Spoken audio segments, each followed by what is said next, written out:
Hi friends, welcome to our channel. இந்த வீடியோவில் நாம் என்ன பார்க்க போகிறோம் அப்படின்னு பார்த்தீங்கன்னா ஏப்ரல் மே 2025ல டிரான்ஸ்மிஷன் டிஸ்ட்ரிபியூஷனில் கேட்ட ஒரு ப்ராப்ளம்.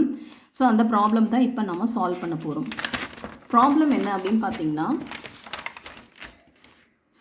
கொஸ்டின் வந்து 13A. A transmission line has a span of 265 meter between 11 supporters. The conductor has an effective diameter of 1.96 cm and weighs 0.865 kilogram per meter. Its ultimate strength is 8060 kg. If the conductor has an ice coating of 1.27 cm and is subjected to a wind pressure of 3.9 gram, that is gm per centimeter square, that gram per centimeter square of projected area, calculate the sag for the safety factor of 2. Weight of 1 cc of ice is 0.91 gram. So இப்போ இதுக்கு வந்து நம்ம என்ன calculate பண்ணணும் அப்படின்னு பார்த்தீங்கன்னா chalk calculate பண்ண சொல்லியிருக்காங்க. ஸோ அதை தான் இப்போ நம்ம பார்க்க போகிறோம். ஸோ கொடுத்துருக்கிற ப்ராப்ளமில் என்னென்ன கொடுத்துருக்காங்க அப்படின்றத முதல்ல ஐடென்டிஃபை பண்ணணும். ஃபஸ்ட்டு வந்து என்ன கொடுத்துருக்காங்க, லைன் சப்போர்ட்டர் ஸ்பேன் கொடுத்துருக்காங்க, லென்த். அப்போ L is equal to 265 meters. Next என்ன கேட்டிருக்காங்க, என்ன கொடுத்துருக்காங்க அப்படின்னு பார்த்தீங்கன்னா diameter of 1.96 centimeter. Diameter is D. So capital D is equal to 1.96 centimeter. Next என்ன கொடுத்துருக்காங்க, weights. So weights 0.865 kg per meter கொடுத்துருக்காங்க.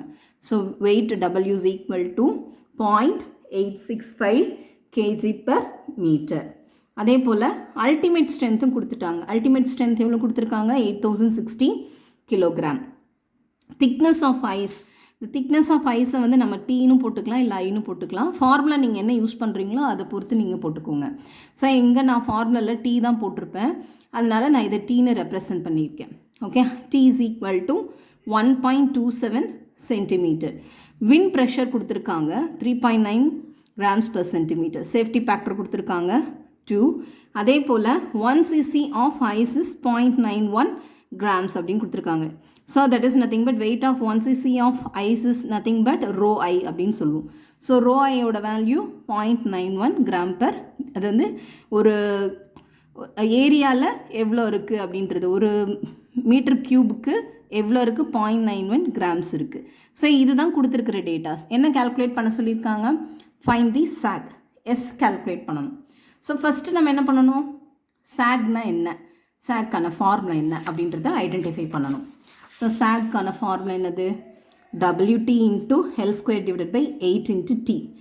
WTன்னா டோட்டல் வெயிட் அப்படின்னு அர்த்தம். டோட்டல் வெயிட்டுக்கான ஃபார்முலா என்னது, square root of weight plus இந்த ஐஸ் இருந்தது இல்லைங்களா, அதோட வெயிட், அதை வந்து என்ன பண்ணணும், ஸ்கொயர் பண்ணணும், ப்ளஸ் விண்டோட வெயிட் இருந்ததில்ல, அது ஸ்கொயர் பண்ணணும்.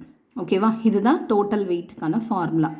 அதே போல் இதில் WI கால்குலேட் பண்ணுறதுக்கான ஃபார்முலா என்னென்னா பை இன்ட்டு T. டீன்றது திக்னஸ், அந்த ஐஸ் வந்து எவ்வளோ கோட்டிங் இருந்தது. இப்போ இது வந்து உங்களோட கண்டக்டர் அப்படின்னா இந்த கண்டக்டர் சுற்றி என்ன இருக்கும், ஐஸ் கோட்டிங் இருக்கும். இந்த ஐஸ் கோட்டிங்கோட திக்னஸ் தான் என்னன்னு சொல்லியிருக்காங்க, T அப்படின்னு சொல்லியிருக்காங்க. So pi into T into D plus T, இந்த டயாமீட்டர், கண்டக்டரோட டயாமீட்டரோட என்டையராக நம்ம என்ன ஆட் பண்ணணும், டீயை ஆட் பண்ணணும், thickness of the ice. So D plus T into rho I. So ஒரு சிசிக்கு நமக்கு எவ்வளோ இருக்குது அப்படின்றத நமக்கு ப்ராப்ளம்லேயே கொடுத்துட்டாங்க, 0.91 grams அப்படின்ட்டு. அதை நம்ம மல்டிப்ளை பண்ணணும். W அப்படின்றது விண்ட் ப்ரெஷர், Tன்றது ஒர்க்கிங் டென்ஷன். அதுலேருந்து நம்ம என்ன பண்ணணும், டீயை கால்குலேட் பண்ணணும். டீக்கான ஃபார்முலா என்னது, ஒர்க்கிங் ஸ்ட்ரெஸ் இன்ட்டு ஏரியா. இப்போ இதெல்லாம் சப்ஸ்டியூட் பண்ணால் தான் நம்மளால் சாக் கால்குலேட் பண்ண முடியும். WT நம்ம கால்குலேட் பண்ணணும், L இட்ஸ் கிவன் இந்த ப்ராப்ளம், டீயும் நம்ம கால்குலேட் பண்ணணும். இப்போ டீன்றது ரொம்ப ஈஸியாக கால்குலேட் பண்ணிடலாம். அதை எப்படி கால்குலேட் பண்ணுறதுன்றது பார்க்கலாம். ஸோ டீக்கான ஃபார்முலா என்னது, ஒர்க்கிங் ஸ்ட்ரெஸ் இன்ட்டு ஏரியா. அப்போ ஒர்க்கிங் ஸ்ட்ரெஸ்க்கு ஃபார்முலா என்னது, ultimate strength divided by safety factor. Ultimate strength அப்படின்றது நமக்கு ப்ராப்ளமில் கிவன் ப்ராப்ளம்லேயே கொடுத்துருந்தாங்க. எவ்வளோ கொடுத்துருந்தாங்க, ultimate strength is 8060 kilograms. So 8060 kilograms அப்படின்னும் போது ஏரியாவுக்கு, ஓவராலாக ஏரியாவுக்கு எவ்வளோ இருக்குது அப்படின்றத நம்ம கால்குலேட் பண்ணோம். அப்போ ஏரியா நமக்கு தெரிஞ்சாதான் அந்த 8060 வந்து அந்த ஏரியாவால் நம்ம டிவைட் பண்ணோம்னா அல்டிமேட் ஸ்ட்ரென்த் வந்து நமக்கு கிடச்சிரும். அப்போ அல்டிமேட் ஸ்ட்ரென்த்துக்கான ஃபார்முலா என்னது, எவ்வளோ கேஜி கொடுத்துருக்காங்க அதை ஏரியாவால் நம்ம என்ன கிராஸ் செக்ஷனல் ஏரியாவால் டிவைட் பண்ணணும். ஸோ எவ்வளோ இந்த ஏரியா டோட்டல் ஏரியாவுக்கு இவ்வளோ கேஜி இருக்குது அப்படின்றது தான் ultimate strength. Area of cross section ஏக்கு ஃபார்முலா என்னது, pi d square divided by 4. Pi into d கொடுத்துருக்காங்க, டயாமீட்டர் கொடுத்துருக்காங்க, அதனால தான் இந்த ஃபார்முலா யூஸ் பண்ணுறோம். 1.96 ஸ்கொயர் டிவைடட் பை 4. இதை சிம்பிளிஃபை பண்ண நமக்கு கிடைக்கிறது என்னது 3.017 which is in the form of centimetre square. Okay, ஏன்னா நமக்கு வந்து டயாமீட்டர் சென்டிமீட்டரில் கொடுத்துருக்காங்க, அதனால ஏரியா என்ன ஆயிடுச்சு சென்டிமீட்டர் ஸ்கொயரில் கிடச்சிருக்கு. அப்போ இது என்ன பண்ணணும், அல்டிமேட் ஸ்ட்ரென்த்தில் நான் சப்ஸ்டியூட் பண்ணணும். 8060 டிவைடட் பை ஏக்கு பதில் என்ன சப்ஸ்டியூட் பண்ணோம் 3.07. ஓகே, ஸோ இதுக்கு பதில் நான் என்ன பண்ணுறேன் 3.07 சப்ஸ்டியூட் பண்ணோன்னா எனக்கு என்ன கிடைக்குது 2671 kg per சென்டிமீட்டர் ஸ்கொயர். அதே போல் ஒர்க்கிங் ஸ்ட்ரெஸ்ஸுக்கு நமக்கு தெரியணும், ஏன்னா நமக்கு ஒர்க்கிங் ஸ்ட்ரெஸ்ஸோட தான் நம்ம கால்குலேட் பண்ண போகிறோம் இல்லையா. ஒர்க்கிங் ஸ்ட்ரெஸ் இன்ட்டு ஏரியா தான் டீக்கான ஃபார்முலா. ஸோ ஒர்க்கிங் ஸ்ட்ரெஸ்ஸுக்கு ஃபார்முலா என்னது ultimate strength divided by safety factor. Safety factor is given இந்த ப்ராப்ளம், இதை இதில் அப்படியே சப்ஸ்டியூட் பண்ணிவிடுங்க. அப்போ ஆன்சர் என்னென்னு பார்த்தீங்கன்னா 1335.68 அப்படின்னு கிடைக்குது. இதுதான் ஒர்க்கிங் ஸ்ட்ரெஸ்ஸுக்கான ஃபார்முலா. நெக்ஸ்ட்டு வந்து ஒர்க்கிங் டென்ஷன் டி கால்குலேட் பண்ணணும். டீக்கான ஃபார்முலா என்னது working stress into area. Working stress தான் இப்போ கால்குலேட் பண்ணுமா, இதை இதில் சப்ஸ்டியூட் பண்ணுங்கள். ஏரியா நம்ம ஆல்ரெடி கால்குலேட் பண்ணோம். ஏரியா எவ்வளோ கிடச்சிருந்தது 3.017 தான் சென்டிமீட்டர் ஸ்கொயர். ஓகே, ஸோ இதில் என்ன ஹைலைட் அப்படின்னு பார்த்தீங்கன்னா இதோட யூனிட் என்னது கேஜி பர் சென்டிமீட்டர் ஸ்கொயர். ஏரியாவோட யூனிட் என்ன அப்படின்னு பார்த்தீங்கன்னா சென்டிமீட்டர் ஸ்கொயர். அப்போ KG per centimetre square into centimetre square அப்படின்னு எடுக்கும்போது சென்டிமீட்டர் ஸ்கொயர் கேன்சல் ஆகிடுச்சுன்னா நமக்கு யூனிட் என்ன வரும் கேஜியில் வரும். இதுதான் working tension. So working tension எவ்வளோ கிடச்சிருக்கு நமக்கு 4030. இப்போ நமக்கு என்ன வேணும் டி கால்குலேட் பண்ணிட்டோம். இப்போ என்ன தேவை WT கால்குலேட் பண்ணணும். WTக்கான ஃபார்முலா என்னது W + WI the whole square + WW square. So I அப்படின்றத WIயை நான் கால்குலேட் பண்ணணும். WIக்கான ஃபார்முலா என்னது pi into d into d plus t into ρi. இந்த திக்னஸ் வந்து ப்ராப்ளமில் கொடுத்துருக்காங்க. எவ்வளோ திக்னஸ் கொடுத்துருந்தாங்க T is equal to 1.27 centimetre. இப்போ நான் வந்து எல்லாத்தையும் மீட்டருக்கு நம்ம கன்வெர்ட் பண்ணணும். மீட்டரை கன்வெர்ட் பண்ணுறதுக்கான ஃபார்முலா என்ன 1.27 வந்து மீட்டரை கன்வெர்ட் பண்ணுறதுக்கு 10⁻²ஆல் நம்ம மல்டிப்ளை பண்ணணும். ஓகே, ஸோ அதே போல் பை எடுத்தாச்சு, டீயோட வேல்யூ 10⁻² போட்டு மீட்டரில் எடுத்துக்கிட்டேன். டியோட value what is the D value, டயாமீட்டரோட வேல்யூ நமக்கு என்ன கிடைச்சிது 1.96 சென்டிமீட்டர். இதை மீட்டருக்கு கன்வெர்ட் பண்ணிங்கன்னா 1.96 × 10⁻² மீட்டர். அதை தான் இங்கே எழுதியிருக்கேன் 1.96 × 10⁻². இங்கே இருக்கிறது என்னதுன்னா டி ஆல்ரெடி கொடுத்துருக்கோம், அதே D value into ρi. ρi எவ்வளோ ρi இஸ் 0.91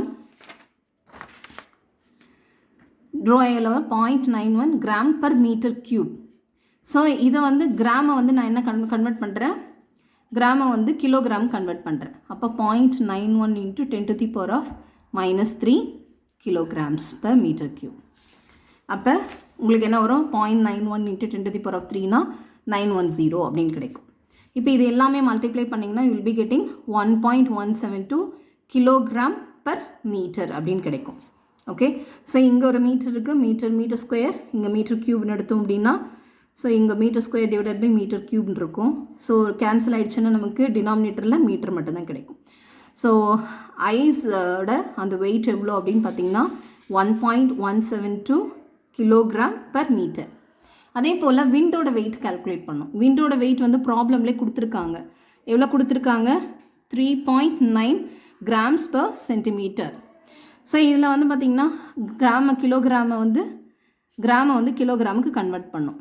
அப்போ கேஜி கன்வெர்ட் பண்ணணுன்னா 10⁻³ மல்டிப்ளை பண்ணணும். நான் மல்டிப்ளை பண்ணிட்டேன்னா இப்போ இந்த சென்டிமீட்டரை மீட்டருக்கு கன்வெர்ட் பண்ணணும். அப்போ என்ன ஆகும் 10⁻². ஸோ சென்டிமீட்டரை மீட்டராக கன்வெர்ட் பண்ணிட்டேன்.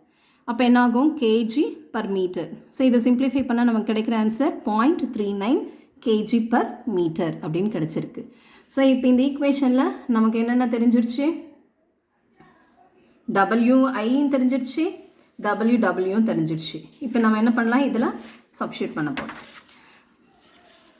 So total weight is equal to square root of W plus WI the square plus WW square. W ஓட value it's given in the problem. WI நமக்கு தெரியும். இப்போ இதில் பார்த்தீங்க அப்படின்னா W ஓட வேல்யூ நமக்கு ப்ராப்ளமில் மீட்டரில் தான் கொடுத்துருக்காங்க. ஒரு வேளை சென்டிமீட்டரில் கொடுத்துருந்தாங்கன்னா நம்ம மீட்டருக்கு கன்வெர்ட் பண்ணியிருக்கணும்.